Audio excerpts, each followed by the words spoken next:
my top 10 most fascinating places in Portugal that you have to see with your own eyes. In this video, I'll show you the must-visit spots in Portugal, from the capital and major cities to charming small villages, stunning natural sites, parks, castles and palaces. I'm Karmanov. I'm the founder of Dallure Travel. I've visited more than 50 countries and I absolutely love Portugal. I've traveled all over it by car, exploring even the most hidden corners of this country. And today I'm going to tell you about the most delicious, the most interesting things I've seen. Let me brag right away.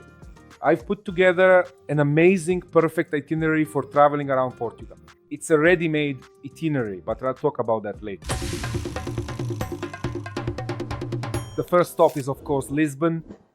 In many countries, there's this rivalry between the capital and the second city, Moscow and St. Petersburg in Russia, Madrid and Barcelona in Spain, and in Portugal, it's Lisbon, the capital, and Porto, the cultural capital and the most soulful city. Lisbon is simply a very beautiful city. It's a pleasure to stroll around Lisbon, to wander through its streets and squares. The squares are especially beautiful and along the waterfront. Lisbon has a lot of beautiful and captivating viewpoints. The city is built on many picturesque hills, so you can easily observe and admire it from above from many different and unique angles. There are also many interesting funiculars and charming elevators in Lisbon. I don't know why, but the Portuguese people there are literally crazy about all sorts of wonderfully old mechanisms and fascinating gadgets. By the way, I saw the same thing in Brazil. There's a strong Portuguese influence there as well. Besides being incredibly cool, remarkably interesting, and truly beautiful, all these ingenious devices make it significantly easier to get around this wonderfully hilly city. And when you're walking in the intense heat and absolutely need to climb uphill, having a convenient funicular right in front of you really makes your life considerably easier. In Lisbon, you can't miss the Jerónimos Monastery. It's one of the 7 wonders of Portugal. It's the most visited attraction in the country. Yes, but pay attention. You need to know exactly what time to come to this monastery. Otherwise, you might end up waiting in line for 2 or even 3 hours. Of course, the statue of Christ on the other side of the river is the place where Lisbon meets Rio de Janeiro. From there, you probably get the best view of the city and the 25th of April Bridge, which is an exact copy of the Golden Gate Bridge in San Francisco. Don't forget to also visit the Church of Saint Dominic. It looks completely unremarkable from the outside, but inside it's very, very atmospheric. Old chipped columns, traces of fire, traces of those events, the tragic events that took place under its arch. The place is simply stunning in terms of its energy and depth. A lot of truly intense things happened there. There was a devastating fire, there were mass murders, and there was also a brutal massacre. And this really gives it a special atmosphere, a certain unique spirit. It's so dense, so dense. You walk in there and you feel all of it. Even if you don't know, I generally know the full context. And when I went in there, I truly understood the entire context. But even if you don't know, you simply walk in and you start to genuinely feel something. The most famous, the best Portuguese treat is the pastéis de Belém pastries, and they made right here in Lisbon in a little cafe not far from the monastery, using a recipe that has been kept secret by the monks for 200 years and is carefully guarded from any kind of industrial espionage. There's always a whole line of people waiting for these pastries. Thankfully, the line moves quickly and you can get the pastries to go so you don't have to sit in the cafe. But you definitely have to try them, yes. This is a Portuguese special. Porto. Porto is a special city. It's no wonder that many people rank it among the most beautiful cities. I would not say it is exactly beautiful, but it is certainly a city with a profound soul. It is a city that you either truly love or intensely hate right away. Yes, it is just it's so incredibly unusual. It connects with you on a completely different, deeper emotional and even spiritual level, such that your soul either profoundly resonates with the city or it does not. It is indeed beautiful. It is all covered in those exquisite azulejos, which are those painted ceramic tiles, typically the blue ones. There are buildings there, entire tired churches whose facades are covered with these ceramic tiles. The city's central train station inside It's all lined with these azulejo tiles with entire pictures, huge murals made from these tiles. It looks well. It's definitely something you haven't seen before. It's worth coming to Porto just for these azulejos alone, to walk around the city and admire them. The city is split in two by the Tagus River, and across it stretches this beautiful bridge higher than the first one. You absolutely have to walk across the top of it. There's an upper platform where people stroll and trams run. Yes, that's a place you definitely need to visit. From there, of course, you get the very best views of the city from this bridge. The only downside to this view is that the bridge itself isn't in it. And the bridge is, well, I don't know, Porto's calling card. One of Porto's attractions is its old trams. They have been preserved here exactly as they were 150 years ago. There are only a few routes left, but it's worth taking at least one of them to experience the atmosphere of the old city, old Porto, and those old mechanisms that are still working today. Two more great attractions in Porto are the Majestic Cafe and the Lelo bookstore. Cafe Majestic is a place that's ranked among the top 10 most beautiful cafes in the world. It has its own truly unique atmosphere. You feel quite special there. According to local legend, that's precisely where J.K. Rowling used to go when she worked in Porto and began writing her very famous Harry Potter series. She went there for inspiration and wrote the first drafts of a famous book series there. And the Lelo bookstore, they also say that it was this very bookstore that J.K. Rowling used as the inspiration for her magical bookshop in Harry Potter. And it really is something, strange and unimaginable. They say it's the most beautiful bookstore in the world. You walk in there and find yourself in an enchanting bookish fairy tale where a grand staircase gracefully rises to the second floor from both sides, covered with a plush red carpet, and you walk as if through some kind of, sacred book temple. Of course, you have to come there in advance at a specific time, otherwise you could spend half a day just waiting in line to get into this store. It's that popular and in demand. But the store itself is actually quite small, and only a few people can fit inside at a time. Porto also has the most beautiful McDonald's in the world, the Imperial McDonald's, with early 20th century Art Deco interior. My eldest son was truly thrilled. And in Porto, you can actually climb right up the support structure of a real, fully functioning bridge. It's an attraction I haven't seen anywhere else in the entire world. Don't miss it if you visit Porto. Sintra. Sintra is the residence of the Portuguese kings. There are many interesting sites there, but I would highlight two. First is Quinta da Galera. It's an old mansion with a truly mysterious park filled with a huge variety of different and fascinating things. There is a Masonic initiation well, there are intricate labyrinths, underground passages, all sorts of charming grottos and little caves where you can easily get lost and explore. I was there with my kids and they said that this, specifically Quinta da Galera, is the number one place in Portugal. And the second place in Sintra that you absolutely must visit is the Peña Palace. The palace is very eclectic. It's a palace you look at and can't understand how something like this could even exist. How did they manage to combine all of this into a single complex? The park is so-so, not very interesting, but the palace itself, especially seeing it from outside, from different angles, is truly a must-see in Sintra and Portugal. By the way, I also have another great video on my channel called Top 10 Most Beautiful Countries out of 50 I visited. And of course, Portugal is on that list. The link is in the description. The beautiful Atlantic coast of Portugal. Of course, there's Cape Rocate, westernmost point of the continent, the place where the land ends and the sea begins. And of course, Nazaretes is the spot with the biggest waves in the world. If you Google it, you'll find lots and lots of videos from this place with truly massive, impressive ocean waves, as well as a great number of small but very, very beautiful villages scattered all along the Atlantic coast. And we've included the most interesting of these villages in our itinerary, which I'll tell you more about a bit later.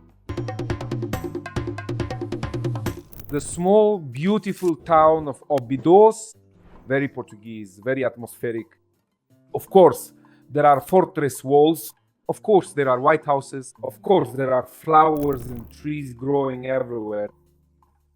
And the highlight of this town is a locally produced liqueur, which you can try in a tiny chocolate cup. Another typically Portuguese and truly remarkable place is Bom Jesus do Monte, a historic church located majestically on top of a prominent hill, which is reached by a truly gigantic, and absolutely enormous staircase featuring precisely 591 steps. All of these numerous steps are beautifully decorated, truly beautiful, with intricate carvings and traditional azulejos, and you absolutely have to climb these many steps to reach the very top. Catholicism, religion, Christianity all suggest that believers must suffer. So before you ascend to the church, just as Jesus climbed to Golgotha, you must also climb all these steps to reach the church. And even better is to make the entire journey on your knees. True pilgrims would make this journey on their knees. This is not required of tourists. I recommend taking this path not from the bottom up, but from the top down. You won't get too tired. In my guide, I explain in detail how best to visit this place. You need to stop and park your car at a specific spot. There's a funicular that you should take to go up, and then you can walk down on foot. It's in this order that you'll get the most impressions and won't get too tired. The Douro River Valley is truly the place with some of the most incredibly beautiful views in all of Portugal. It is the soul of the country. When you travel through these places, it's very important to find and choose the right spots from which the best views open up. If you just drive around at random, you'll miss about half of the most interesting things. Again, in the itinerary, I tell you exactly where and at which points you should stop to get the most out of this wonderful place. A place in Portugal that really impressed me is a small, charming village in the east of the country, specifically called Monsanto. The village is built right into giant, imposing boulders. That is, there are these huge, truly enormous, huge stones lying everywhere, which naturally become the walls of the houses. And the houses are thoughtfully built around these impressive boulders. It looks absolutely fantastic. The village is ancient, dating back to the Middle Ages. There's a fascinating legend that tells of a time when a formidable army besieged this very village for many days, weeks, even months. It was under a severe siege, and in order to somehow trick the persistent attackers, the resourceful local residents, who had only one single cow and one solitary sack of grain left, decided to feed the valuable grain to the cow and then throw it down to the besiegers. That's it. And when the besiegers saw this cow come flying down from above, its belly completely stuffed with grain, they realized, well, damn, this village could hold out for a long time. If they're throwing away cows that have been fed grain, then they must have a ton of supplies still left. So they looked at this, got discouraged, and lifted the siege. And since then, every single villager proudly claims that it was their own great-great-great-grandmother who cleverly came up with the ingenious cow trick with the besiegers, the one that ultimately saved the entire village. It's a truly wonderful place, a place you can only reach by car because nothing else really goes there. A small village. And I also have a very personal story connected to this particular place. When my nephew, my eldest son, and I finally got there, we arrived far too late. It was already evening, and it turned out there was absolutely nothing to eat in the whole village. The restaurants were closed, and not a single grocery store was open. And in order to feed ourselves and damn it, two poor, hungry kids, we went to the nearby orchards and stole some oranges. We picked some good, ripe, big oranges, and in the end we had oranges for dinner.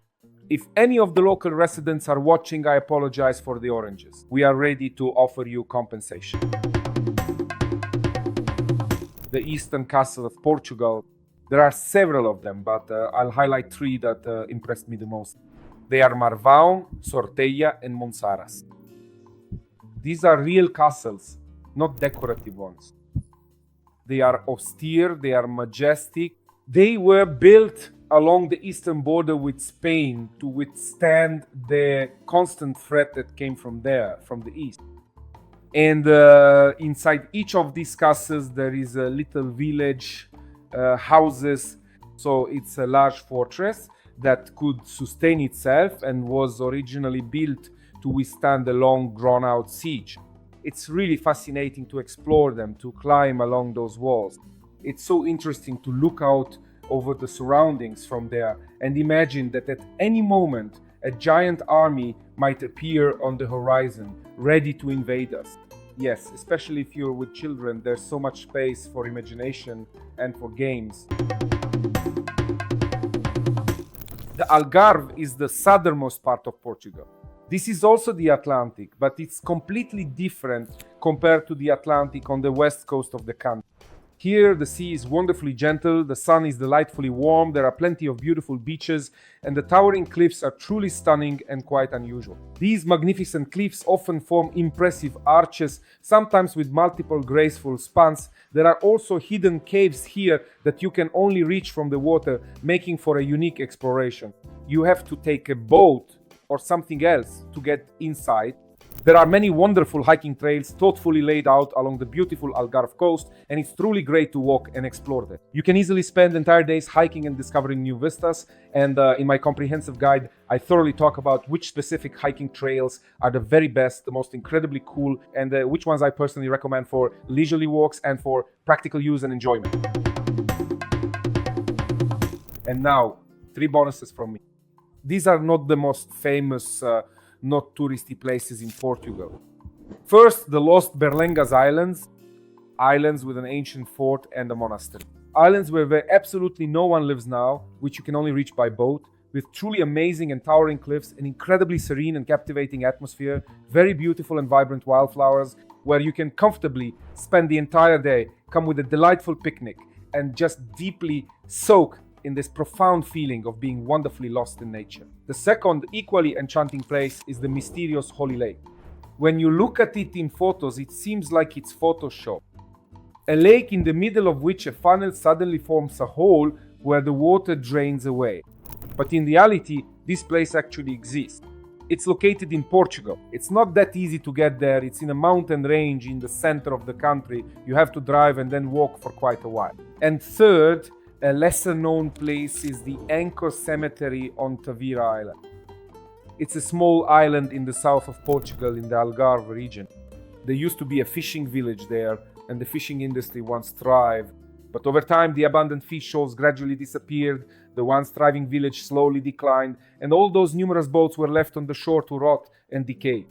All that remained of the boats were their rusted anchors. These heavy iron anchors were carefully laid out in solemn memory of the many lost boats in neat, orderly rows. They now lie there, slowly rusting and corroding in the harsh open air.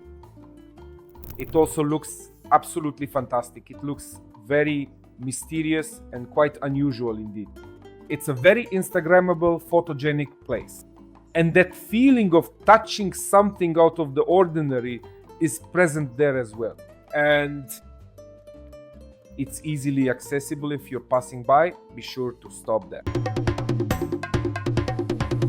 And that's not all. What else was included in my list? These are 6 man-made wonders of Portugal and 6 natural wonders of the country.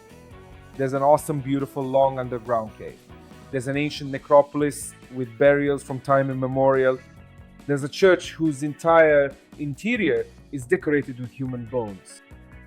There's a chapel converted from a prehistoric dolmen stone, and many, many more places for both adults and children. As a result, I ended up with a well thought out itinerary for Portugal that covers all parts of the country and is scheduled literally by the hour. In a single trip, you'll see more than most people can see in 5 trips. And all this without overload, no rush. We make it everywhere on time and do everything as planned. And if you don't want to go on a self-guided trip, just write to me and my team will organize a personalized journey for you based on your preferences. You can download a free file with a sample itinerary on our website. Check the link in the description and enjoy every moment of your trip and every moment of your life.